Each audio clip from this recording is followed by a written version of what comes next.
Amém, queridos? Peço para você abrir sua Bíblia lá em Filipenses 4. Portanto, lá no versículo 1, meus amados e muito queridos irmãos, minha alegria e coroa, estai assim firmes no Senhor, amados. Rogo a Evódia e rogo a Síntique que sintam o mesmo no Senhor. E peço-te também a ti, meu verdadeiro companheiro, que ajudes essas mulheres que trabalharam comigo no Evangelho, e com Clemente e com os meus outros cooperadores, cujos nomes estão no livro da vida. Regozijai-vos sempre no Senhor. Outra vez digo, regozijai-vos. Seja a vossa equidade notória a todos os homens, perto está o Senhor. Não estejais inquietos por coisa alguma, antes as vossas petições sejam em tudo conhecidas diante de Deus, pela oração e súplica com ação de graças. E a paz de Deus, que excede todo o entendimento, guardará os vossos corações e os vossos pensamentos em Cristo Jesus. Quanto ao mais, irmãos, tudo que é verdadeiro, tudo que é honesto, tudo que é justo, tudo que é puro, tudo que é amável, tudo que é de boa fama, se há alguma virtude e se há algum louvor, nisso pensai. O que também aprendestes e recebestes e ouvistes e vistes em mim, isso fazei, e o Deus de paz será convosco. Ora, muito me regozijei no Senhor por finalmente reviver a vossa lembrança de mim, pois já vos tinhas lembrado, mas não tinhas tido oportunidade. Não digo isso por necessidade, porque já aprendi a contentar-me com o que tenho. Sei estar abatido e sei também ter abundância. Em toda maneira e em todas as coisas estou instruído, tanto a ter fartura como a ter fome, tanto a ter abundância como a padecer necessidade. Posso todas as coisas em Cristo que me fortalece. Amém. Minha oração é que essa palavra ministre o teu coração nesta noite, que o teu coração esteja aberto para ser ministrado pelo Espírito de Deus através desta palavra. Amém. O tema de hoje é ansiedade. Quem está ansioso aí? Aí se eu perguntar assim, quem tem ansiedade aí, vários vão levantar as mãos, né? Você deve estar levantando a mão aí na tua casa, né? Principalmente as mulheres, né? Mulheres têm ansiedade aí? Ei, quem é ansiosa aí? Ansiedade é um estado psíquico de apreensão ou medo, provocado pela antecipação de uma situação desagradável ou perigosa. Ansiedade não é espiritual. Não tem espírito da ansiedade. Não tem nada a ver com isso. Amém? Ansiedade é algo psicológico. É algo emocional. Amém? A palavra ansiedade tem origem no latim anxietas, que significa angústia, perturbado, pouco à vontade, sufocado. Nós sempre ficamos ansiosos quando desviamos o nosso olhar de Deus e de tudo aquilo que Ele já fez e é capaz de fazer. As preocupações deste mundo, a correria, os imprevistos, né? São coisas que podem tirar a nossa paz. Mas apesar disso tudo, temos que ter o foco em Jesus Cristo. Amém, queridos? Ansiedade é uma condição da alma que vem através de preocupação. Eu falei pré de propósito, porque preocupação é pré-ocupação. Eu me ocupo antecipadamente, ocupo a minha mente antecipadamente com algum problema, com alguma situação. Pessoa ansiosa, ela gera medo. Amém? A Bíblia também, aqui vou falar algo aqui que alguns vão discordar. Também não existe espírito do medo. Eu não li em nenhum, e eu já li a Bíblia toda, mais uma vez. E eu não li em nenhum lugar da Bíblia espírito do medo. O medo também é algo emocional. O medo é provocado pela ausência de Deus. O medo é provocado pela minha falta de conhecimento de quem é o meu Deus e de quem eu sou em Cristo Jesus. Amém? Não é um espírito que provoca medo. Os espíritos malignos se habilitam através do medo. Assim como eles se habilitam pelas minhas deformações de caráter, deformações de alma. E podem habilitar então situações espirituais. Mas não é um espírito do medo, é a minha alma sem Jesus Cristo que ocasiona medo. É a minha alma deformada que traz medo. A ansiedade provoca o medo. A ansiedade provoca uma angústia extrema. Pode provocar, sim.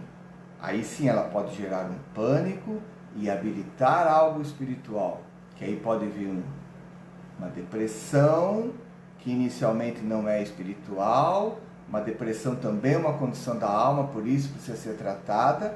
Mas essa condição extrema pode habilitar algo espiritual. Pode sim habilitar um espírito de suicídio. Pode habilitar sim algo que venha realmente roubar, matar e destruir. Porque espírito de suicídio também a Bíblia não fala. Todo espírito, todo demônio é demônio de morte. O diabo não veio senão a roubar, matar e destruir. Amém? Todo demônio, quando se habilita, é para matar, roubar ou destruir. E as deformações da minha alma, a minha falta de saber quem eu sou em Jesus Cristo e quem é verdadeiramente o meu Deus, habilitam o medo, habilitam o pânico, habilitam a ansiedade. A pessoa ansiosa, ela não tem paz.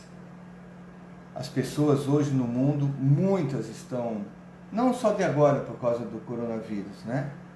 Mas já de algum tempo, de muito tempo, as pessoas já têm morrido de ansiedade. Como assim morrido de ansiedade? Porque a ansiedade nelas tem corroído a sua alma por dentro e tem feito elas se destruírem internamente, ficarem pessoas com medo, e aí sim isso vai crescendo, habilita pânico, habilita pavor, habilita taquicardia, e aí são os sintomas psicossomáticos, é isso que fala? Né?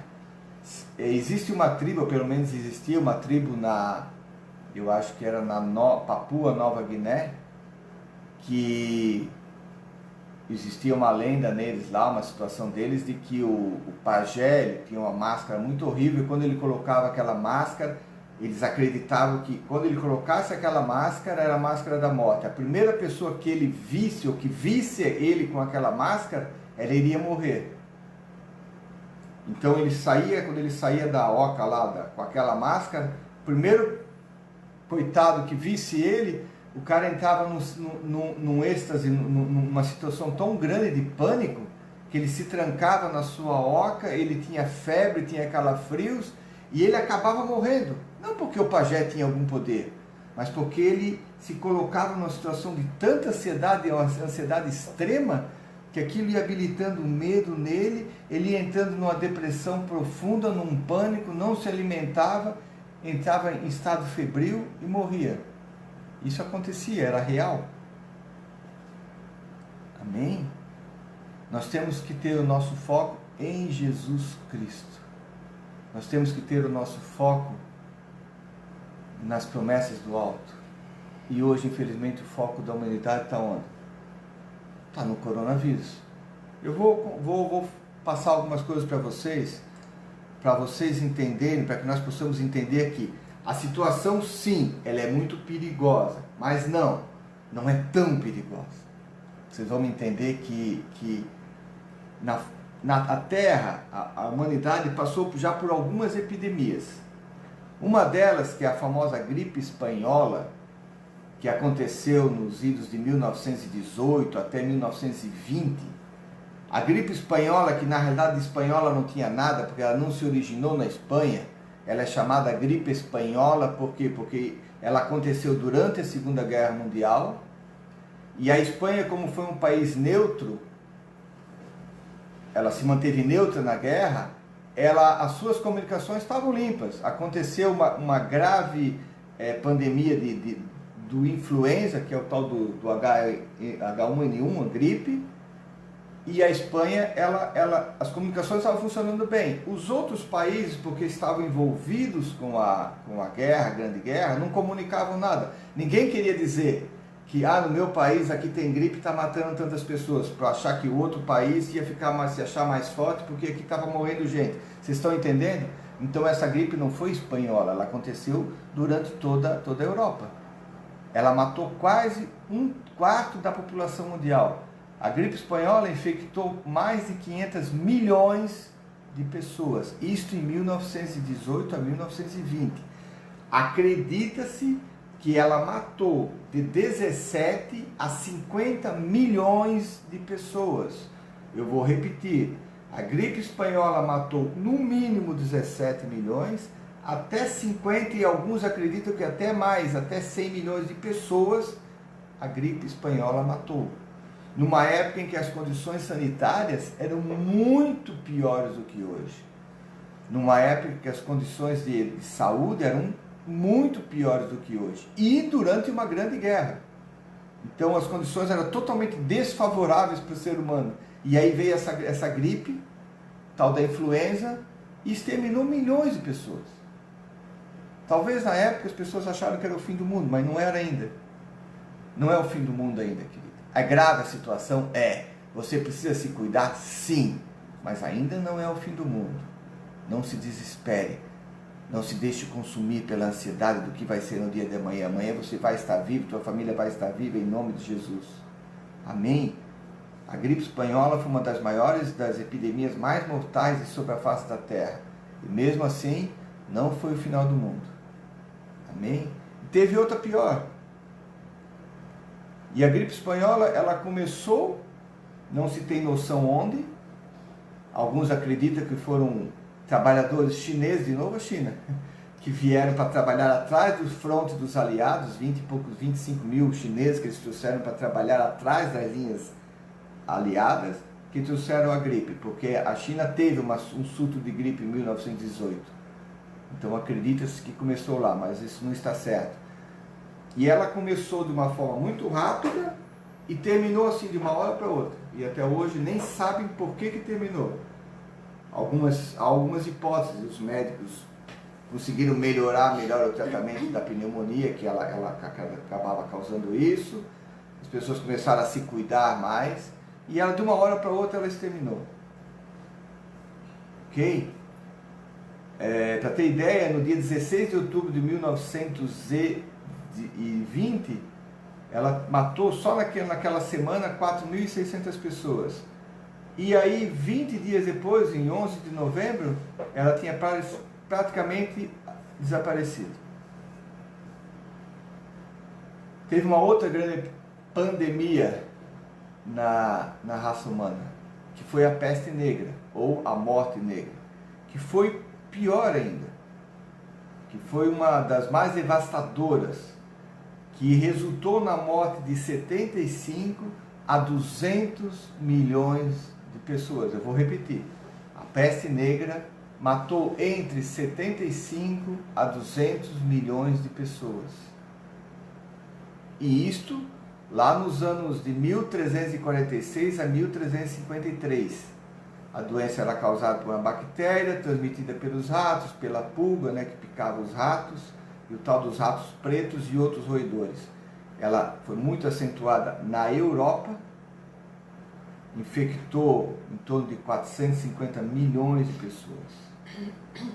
Eu estou falando do século XIII. Morte de 75 a 200 milhões de pessoas.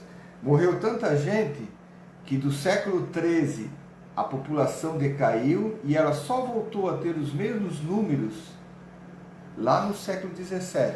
300, 400 anos depois é que a população mundial se recuperou para ter a mesma quantidade de pessoas.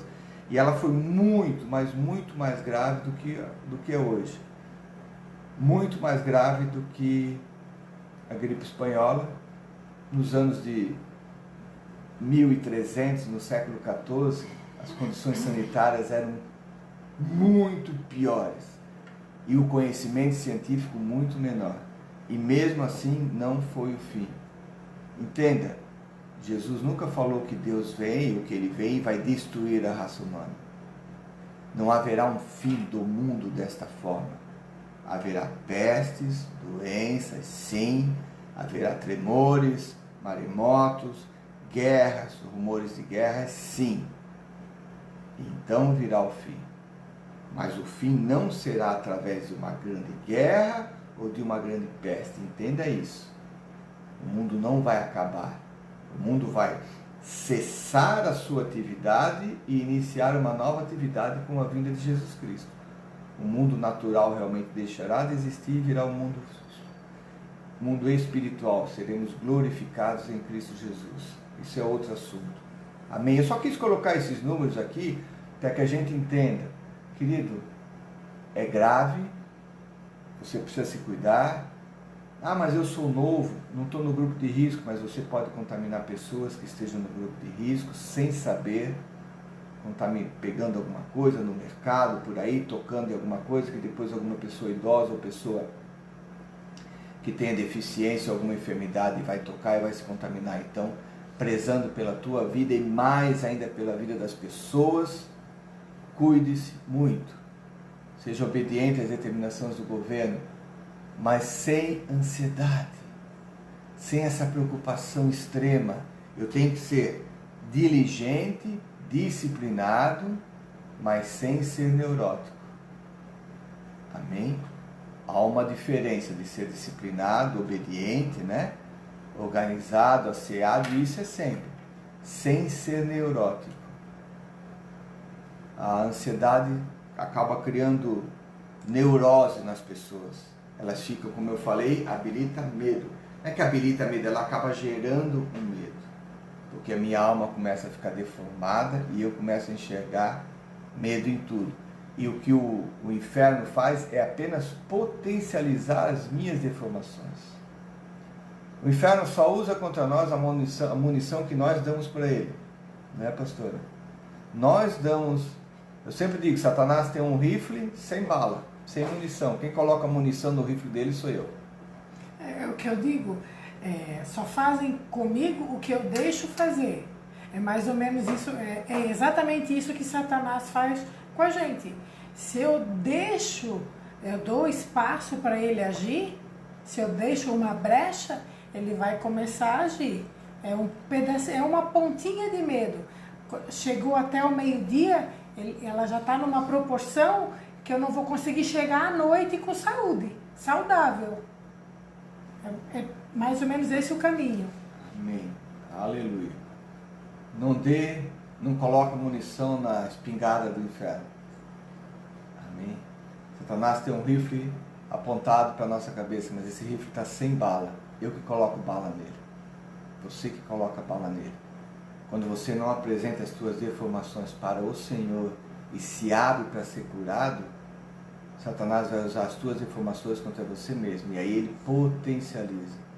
Ele é um leão banguela que ruge muito alto.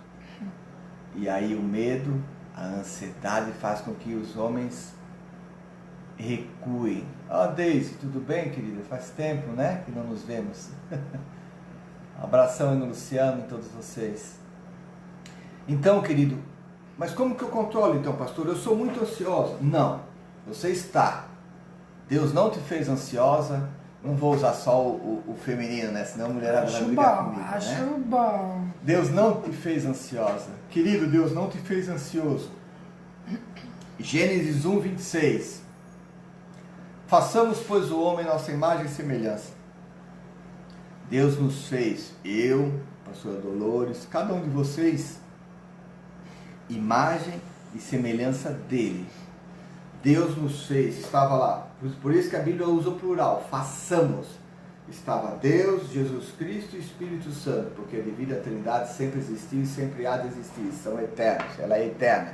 Estavam os três juntos lá, não temos nada para fazer, vamos arrumar o que fazer? Vamos criar o ser humano. Vamos arrumar problema, que nem a gente sempre arruma problema, né? Vamos criar o ser humano, mas vamos fazer ele igual a nós. Igual, imagem e semelhança. E Deus nos fez imagem e semelhança a ele. Só que o papel de Satanás é nos descaracterizar da imagem e semelhança de Deus.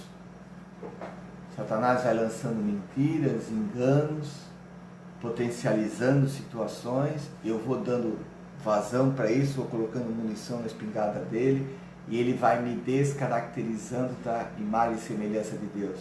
As nossas atitudes fora da vontade de Deus, fora de Cristo Jesus, foram nos descaracterizando dessa imagem e semelhança. É como tem um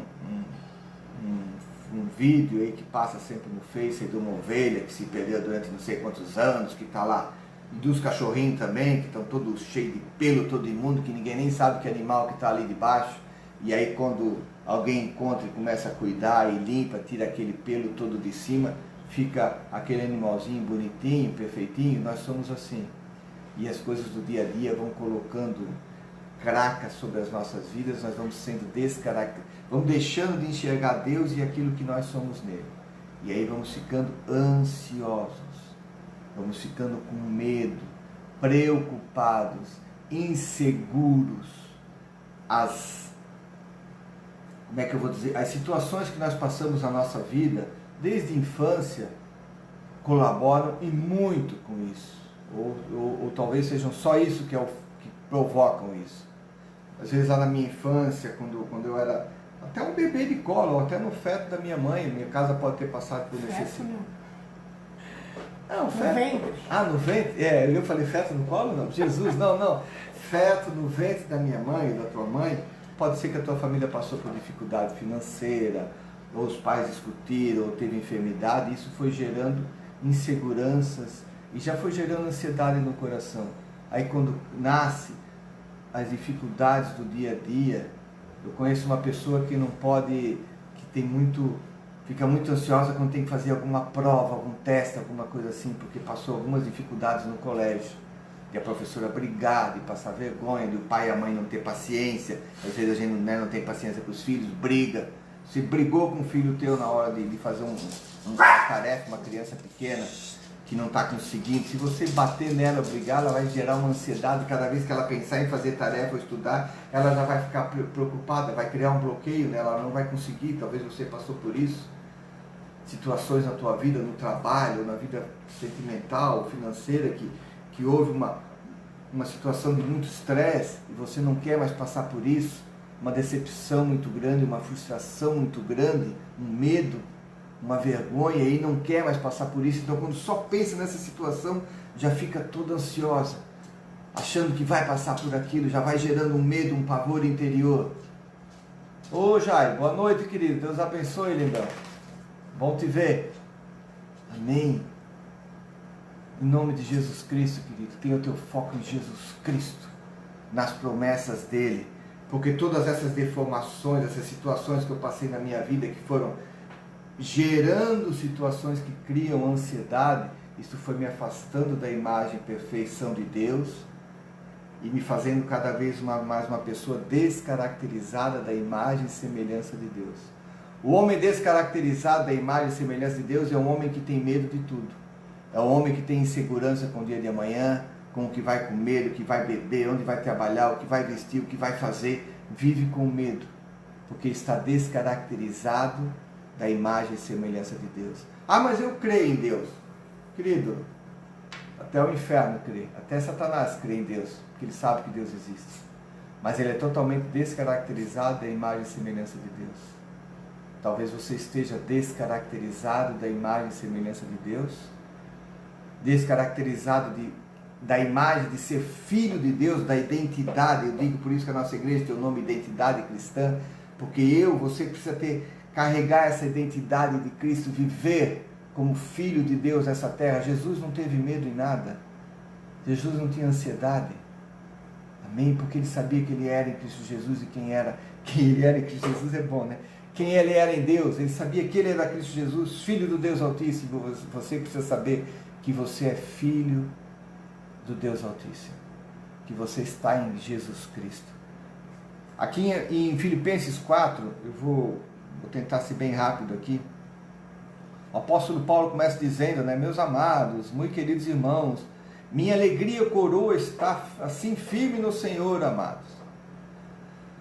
O apóstolo Paulo fala aqui de uma coroa que não é uma coroa de rei. A palavra coroa tinha dois significados. Coroa como diadema, que é a coroa que os reis usavam, e a coroa era a coroa de louros, a coroa que os atletas ganhavam, que os atletas, o vencedor, o campeão de uma competição ganhava. Ela era desejada, se esforçava muito para conseguir essa coroa. Ela era o prêmio para o campeão. E o apóstolo Paulo fala então que a igreja filipense, de Filipos, era a coroa dele. Ele se sentia um campeão, um vencedor por esta igreja.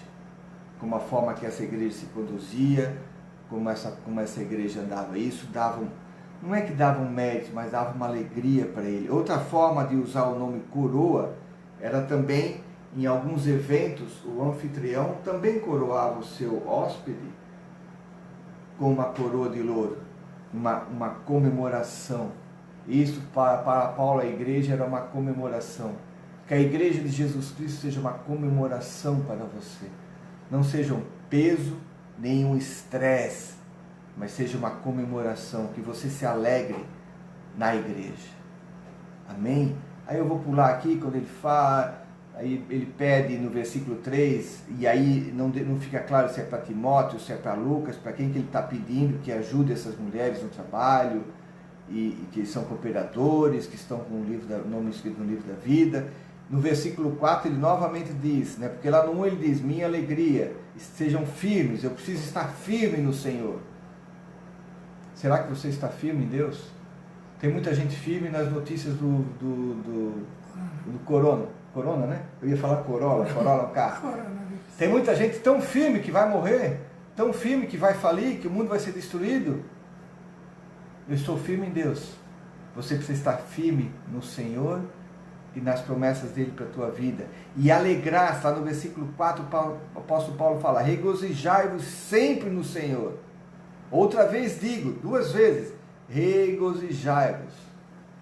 Alegra-te no Senhor teu Deus. Salmo 37, né? 22, agora perdi. 37, entrega o teu caminho ao Senhor, confia nele, o mais ele fará. Mas alegra-te no Senhor teu Deus, ele vai realizar os desejos do teu coração. Que a tua alegria esteja em Cristo Jesus. Nós fizemos errado, nosso relacionamento com Cristo muitas vezes é errado. Eu busco a Deus, vou até Jesus Cristo, para Ele me dar algo para eu ser alegre.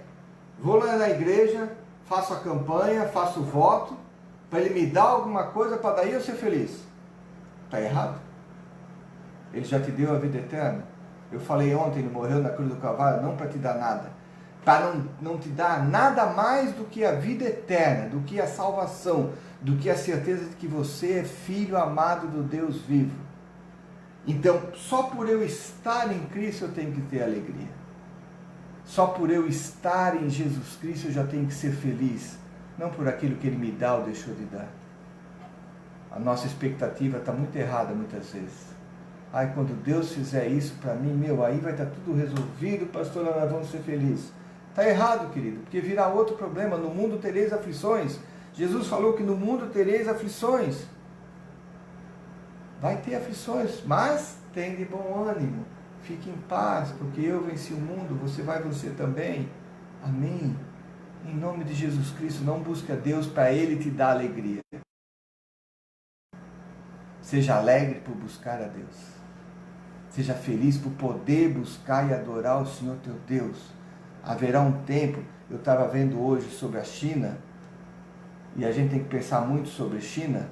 A gente compra muito, e aqui a gente compra muito produto que vem da China, e as empresas têm comprado muito produto que vem da China, mas a China tem fechado igrejas.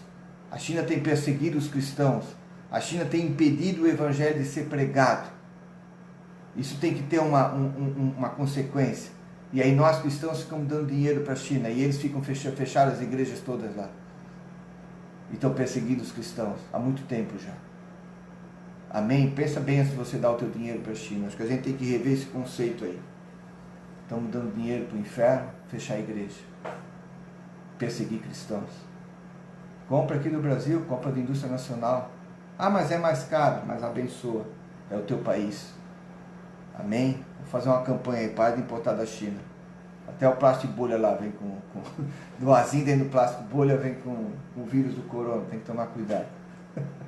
Aleluia, queridos. Versículo 5. Seja a vossa equidade notória a todos os homens. Perto está o Senhor. Seja a nossa equidade, seja o nosso equilíbrio, a nossa justiça conhecida por todas as pessoas. Perto está o Senhor, quer dizer, Deus está vendo todas as coisas, querido. Seja equilibrado em todas as coisas. Não estejais inquietos, ansiosos, versículo 6, por coisa alguma. Antes, as vossas petições sejam em tudo conhecidas diante de Deus, pela oração e súplica, com ação de graças. Porém, a tua oração e a tua súplica é conhecida diante de Deus quando?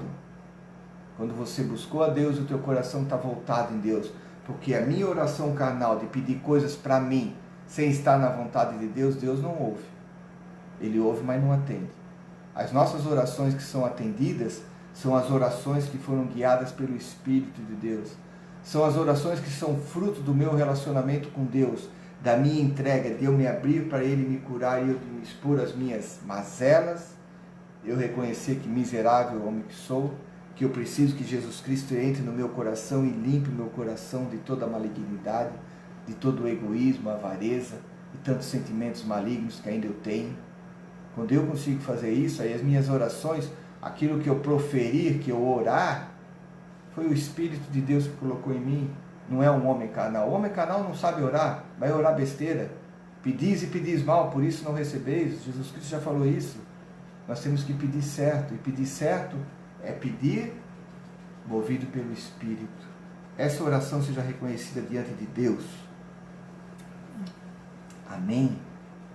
E a paz, versículo 7, de Deus, que excede o entendimento humano, em algumas traduções, guardará os vossos corações e os vossos pensamentos em Cristo Jesus. Eu quis ler desde o versículo 1, porque não é assim, Jesus vai me dar paz e pronto. Ele dá paz. Mas eu tenho alguns passos para seguir. Eu preciso me alegrar na igreja de Jesus Cristo. Eu preciso estar firme no Senhor. Eu preciso saber quem é o meu Deus, quem eu sou em Jesus Cristo. Eu preciso ajudar e cooperar com os meus irmãos. Está lá no versículo 3, quando ele pede para colaborar com as mulheres que os ajudem com Clemente. Eu preciso sempre me alegrar no Senhor. Preciso ser equilibrado. E que os homens ao meu redor me reconheçam como equilibrado. Não como um desesperado. Como que eu posso, um filho de Deus, que está em Cristo Jesus, ser reconhecido como um desesperado ou um impulsivo? Eu conheço uns filhos de Deus que são impulsivos, que não pode se falar nada, que já se queimam, que já vão querendo brigar, que já falam besteira, saem falando palavrão, praguejando, xingando. Isso é exemplo de filho de Deus?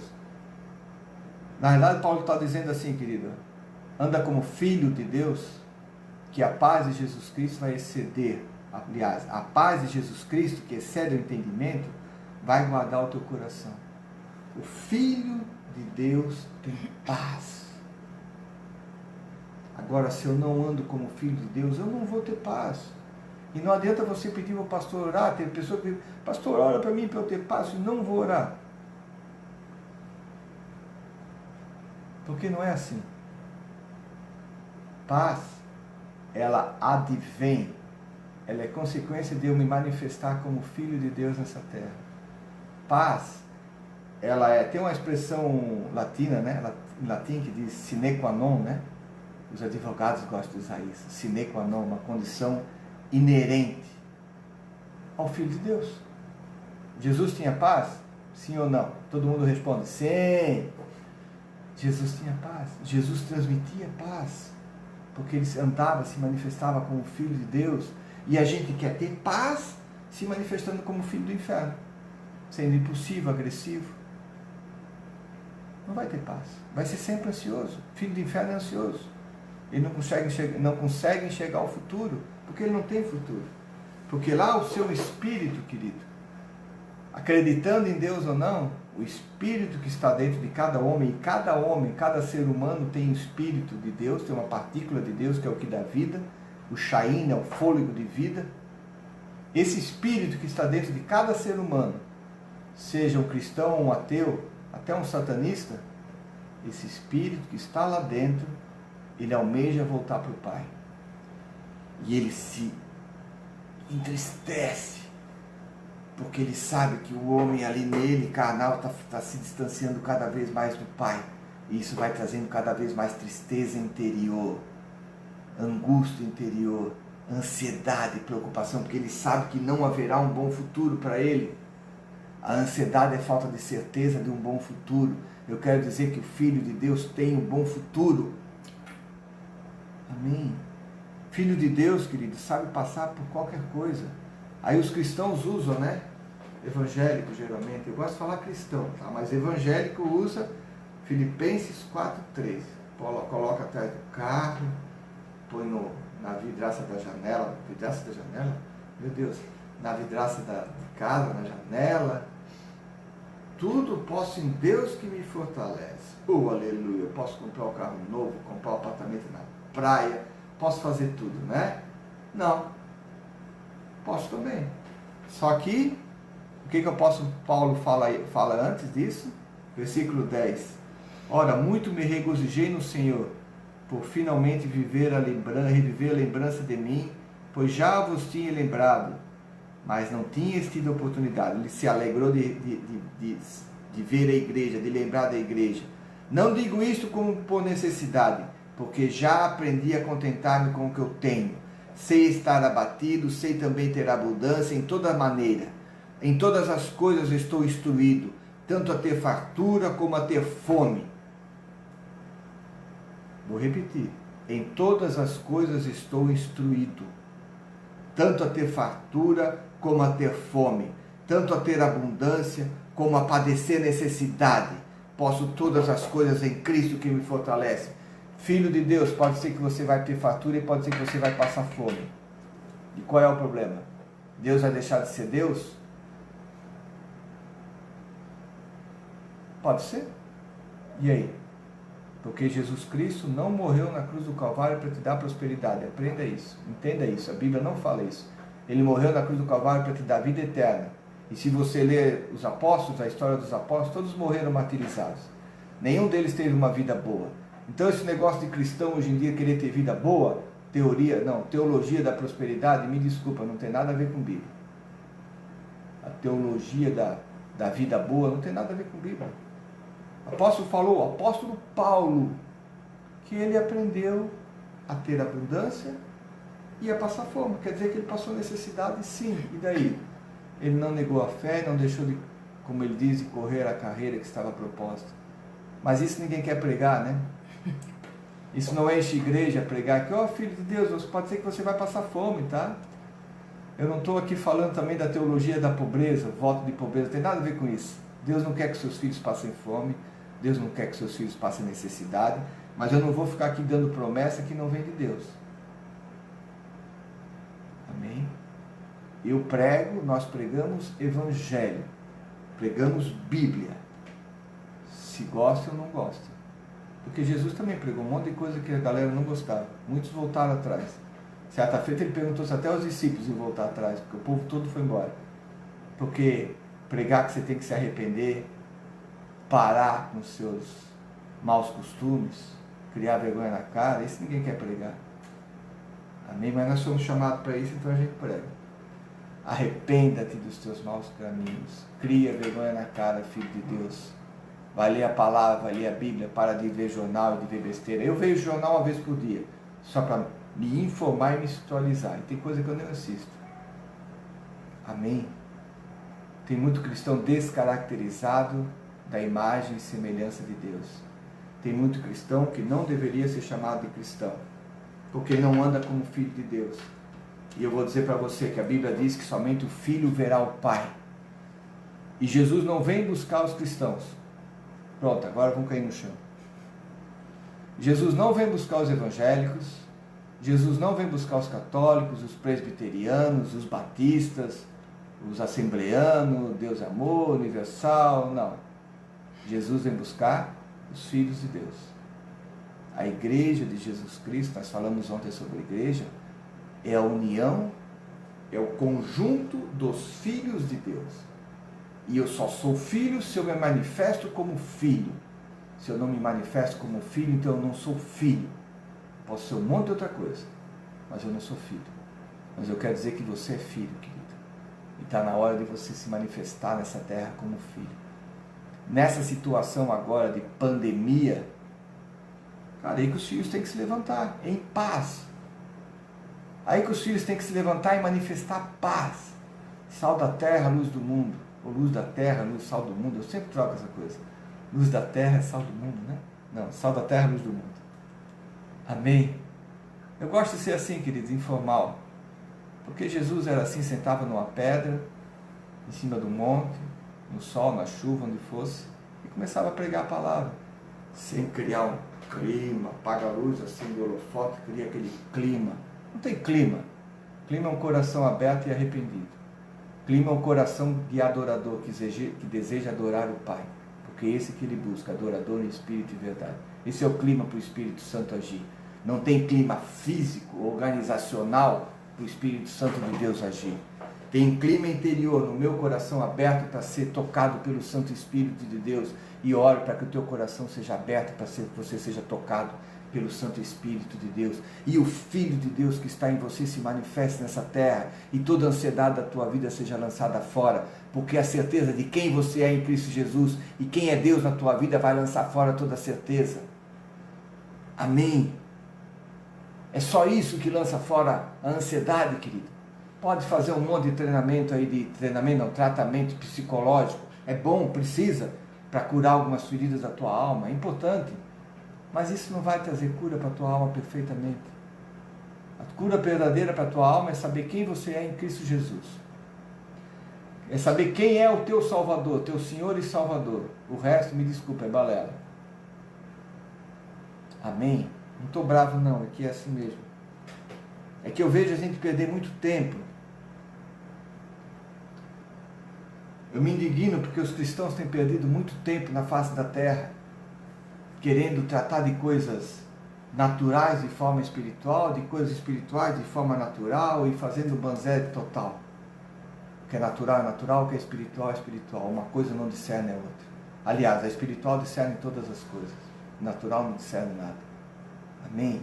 Ansiedade é falta de saber quem é Deus e quem é você em Deus. Receba a verdade hoje. Jesus Cristo morreu na cruz do Calvário para te salvar, para te fazer filho de Deus, independente da tua condição social, econômica, cultural, emocional, intelectual. Independente de qualquer condição. Assim como aquele ladrão na cruz foi salvo, sem ter condição nenhuma de ser salvo, sem nem tomar a ceia, nem ser batizado, ele foi salvo. Porque abriu o coração, reconheceu Jesus Cristo, se arrependeu dos seus pecados e foi para a glória com o Senhor. E toda a ansiedade dele, inclusive na cruz, porque ele estava preso na cruz, ele não teve ansiedade. Ele viveu o que o apóstolo Paulo fala: aprendi a ter fartura, faltura e todas as coisas. Sei estar abatido, sei estar exaltado, não me desvio daquilo que é o meu foco, que é Jesus Cristo. O ladrão na cruz experimentou paz. Aí a gente pode dizer, mas como que eu vou ter paz no meio dessa situação, pastor? Não sei como é que vai ser o dia de amanhã. O ladrão na cruz estava pregado, cheio de dor, tinha certeza que ia morrer. E teve paz. Porque ele olhou para onde? Ele não olhou para as suas feridas. Você tem que parar de olhar para as suas feridas. Ele não olhou para as necessidades dele, para a condição dele. Você precisa parar de olhar para as tuas necessidades e para a tua condição. Ele não olhou para os algozes dele, para os carrascos, para quem colocou ele lá. Eu estava pensando, ele não olhou, não acusou ninguém ali, né? Não. Aquele outro ladrão... colocou ele nessa situação, nem para esses ele olhou naquele momento. O outro ladrão que não reconheceu Jesus Cristo, esse olhou para ele, olhou para a situação dele, olhou para os caras que colocaram ele lá, deixou o coração dele se encher de angústia, de dor, e ele viveu os últimos momentos dele totalmente desesperado. Mas o outro ladrão, o que foi salvo, esse teve paz, porque esse olhou para Jesus Cristo. Então olha para Jesus Cristo, queridos, o autor e consumador da tua fé. Só Ele vai te dar paz. Só Ele é a paz. Amém? Olha para Jesus Cristo. Para encerrar, queridos, Mateus 6, lá no versículo 31.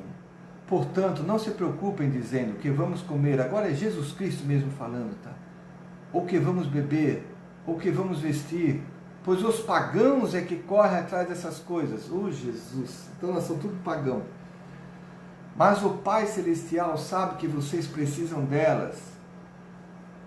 Busquem pois em primeiro lugar o reino de Deus e a sua justiça, e todas essas coisas serão acrescentadas a vocês. Portanto, não se preocupem com o amanhã, pois o amanhã trará suas próprias preocupações. Basta cada dia o seu próprio mal. Jesus Cristo deu o recadinho. Não te preocupa com o que vai comer e beber. Não quer dizer que você vai ser negligente, displicente. Não. Eu tenho dito aqui, seja muito diligente com as tuas finanças, com os teus gastos. Nesse momento agora, cuide bastante, né? Deus não é amigo do desperdiçador. Porém, o teu futuro pertence a Deus. O teu bom futuro quem vai dar é o Senhor. Amém? Desde que você coloque o reino e a justiça de Deus em primeiro lugar. E o reino de Deus não é a tua igreja. Tem muitas pessoas colocando meu serviço ministerial em primeiro lugar como se isso fosse o reino. Aí eu deixo a família de lado, deixo a minha vida profissional toda para trás, sou negligente com o meu patrão, negligente com a minha esposa, com meus filhos, e acho que isso é colocar o reino em primeiro lugar. Isso não é colocar o reino em primeiro lugar. O reino e a sua justiça. O que é o reino? O reino é o lugar que tem o rei. É o lugar em que Jesus Cristo governa. Eu quero esse lugar dentro de mim. Eu quero que Jesus Cristo governe dentro de mim. E ele diz, alegrai-vos porque vos é chegado o reino de Deus. Jesus Cristo, o seu reino, o seu domínio, o seu poder, sua autoridade chegou até nós, queridos. E debaixo desse domínio, dessa autoridade, não vai faltar nada. Nós estaremos guardados em todas as coisas. Tende paz. Amém? Lança sobre Jesus Cristo toda a tua ansiedade. Mateus 11, 28. Venham a mim todos os que estão cansados e sobrecarregados. Eu darei descanso a vocês. Tomem sobre vós o meu jugo e aprendam de mim, pois sou manso e humilde de coração. E vocês encontrarão descanso para as suas almas, pois o meu jugo é suave e o meu fardo é leve. Então, vá até Jesus Cristo. Está cansado? Está sobrecarregado? Está ansioso? Está desesperado? Vai até Jesus Cristo. Ele vai te dar paz. Ele te dá paz que excede o entendimento, quando você está efetivamente nele. Amém? E toda a tua ansiedade vai ser retirada em nome de Jesus. Vamos orar, queridos? Oh Deus, eu oro por cada vida aqui que está assistindo esse vídeo, Senhor. Oramos, meu Deus, por cada um daqueles que vão assistir este vídeo, esses vídeos. Oh Jesus Cristo, em nome, Senhor, em teu nome nós oramos, Senhor, para que cada vida seja alcançada com o teu amor, a tua graça, a tua paz, Senhor. O teu amor é o que lança fora o medo, ó Pai. Quando o medo é lançado fora dos corações, a ansiedade vai junto, meu Deus. A preocupação, o desespero cai por terra, Deus. Quando o teu amor é estabelecido em cada coração, Senhor, a paz que excede o entendimento humano enche as vidas, Pai. Oh Deus, estabelece o teu amor em cada coração, meu Deus. Estabelece o teu reino em nós, ó Pai. Em cada vida aqui, em cada família aqui representada, Deus, em nome de Jesus Cristo, Senhor. Que eles sejam cheios do teu amor, cheios da tua paz. E que eles se manifestem nesta terra como filhos amados do Deus vivo, levando paz, luz. Amém.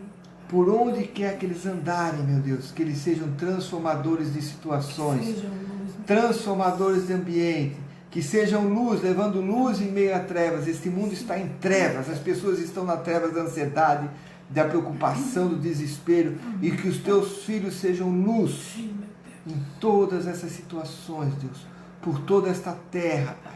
Em nome de Jesus, meu Deus, eu quero orar pela dona Nilza, Senhor, que foi lá para o hospital com dores, ó Pai. Dona Nilza, nós oramos agora, clamamos, Senhor, meu Deus, alcança a vida dela agora, Pai. Todas essas dores abdominais, meu Deus, caiam por terra agora. Tudo que estiver causando essas dores sejam cessadas, retiradas agora, Pai. Toca nela agora, Senhor, em nome de Jesus. Toca, Espírito de Deus, sobre ela agora, trazendo agora, meu Deus, a recuperação, Pai. O bem-estar, meu Deus, de forma instantânea, Pai. Em nome de Jesus, alcança ela, a sua vida, a sua casa, a sua família, Mateuzinho, a Jean, meu Deus, o Fabiano, Pai. Toca com cura agora, meu Deus, na vida deles, ó Pai. Toda enfermidade, infecção, Pai, caia por terra agora. Inflamação sendo retirada, cessado, Pai. Sarados, curados em nome de Jesus Cristo, seu Evaldo, Caio, sarados agora em nome de Jesus, curados, cheios do amor e da paz de Jesus Cristo. Todo aquele que estiver ouvindo essa ministração, essa oração, que estiver com enfermidade, nós declaramos agora cura, declaramos o poder de Jesus Cristo que cura, alcançando a tua vida agora, trazendo cura à tua alma, cura ao teu corpo físico. Em nome de Jesus, recebe pronto restabelecimento agora, meu Deus. Em nome de Jesus Cristo, ó Pai. Em nome de Jesus, o Pai da Meg, ó Pai. Alcança com cura agora, meu Deus. Fortalece, Pai. Oh, meu Deus, dá resistência ao seu corpo físico, imunidade, ó Pai. Aumenta a imunidade, meu Deus. Em nome de Jesus Cristo, declaramos ele sendo fortalecido agora, Pai. Agora, meu Deus. Em nome de Jesus Cristo, o seu Benete, toda a sua família, Pai. Que perderam, meu Deus, que perderam ontem, ó Pai, a sua mãe, meu Deus. Ó Pai, alcança eles com paz, ó Pai. Consola, conforta o coração deles, ó Pai, a Gabi, Senhor. Cada um deles, ó Pai, nós declaramos agora a tua paz, que excede o entendimento, inundando o coração deles, ó Pai. Em nome de Jesus Cristo, Deus. Ora então. Oh Deus, sobrinho da Doraci, ó Pai, que foram assaltados, que entraram lá dando a sua resistência, toda essa... Nós declaramos que nenhuma sequela de medo, ó Pai, de pânico, de ansiedade, desespero vai alcançar a vida deles, Pai. Declaramos tudo isso sendo retirado das suas vidas. Satanás não vai marcá-los negativamente, não vai implantar neles o medo e o pânico. Em nome de Jesus Cristo, declaramos suas almas saradas, curadas, firmados no Senhor, ó Pai. Firmados no Senhor, e todos os prejuízos sendo ressarcidos em dobro, Deus, sobre a vida deles, ó Pai. Em nome de Jesus, Senhor, sobre a tua casa, a tua família, querido. Eu declaro a paz, a graça e o amor de Jesus Cristo. Em nome de Jesus. Amém. Deus abençoe, queridos. Deus abençoe vocês. Um grande abraço, né? Dá um abraço em todo mundo. Assim. Vou abraçar, pastor, não posso abraçar vocês. Um grande abraço em todo mundo. Apesar de que nós lemos em Eclesiastes 3 na quarta-feira que não é tempo de abraçar, né? Lá fala que é tempo de abraçar e tempo de deixar de abraçar. E há um tempo nesse momento de deixar de abraçar. Abraça só quem está ao teu lado. Mas espiritualmente nós abraçamos todos os irmãos. Amém? Espiritualmente nós estamos juntos, somos um só corpo, um só espírito, uma só igreja. Restauração de família. Amém. É um momento de restauração de família. Aleluia. Amém? Exatamente. Eu creio nisso. Pede perdão para a pessoa que está ao teu lado. Quem não está também, liga, conversa, sejam restaurados. É que vivemos um tempo em que foi destruído a moral e os bons costumes e a família. E a gente está orando para que Deus restaure as famílias, não estamos? Não é isso que nós estamos buscando? Está aí, ó. Restauração, união, está todo mundo em casa. Aleluia. E Deus tem o jeito dele de fazer. Às vezes a gente nem entende, né? Mas não importa também, a gente sabe que é Ele que está fazendo, é isso que importa. Amém? Amém, queridos. Deus abençoe. Deus abençoe. Até mais. Feliz, beijo querida, no coração. Todos vocês. Deus abençoe.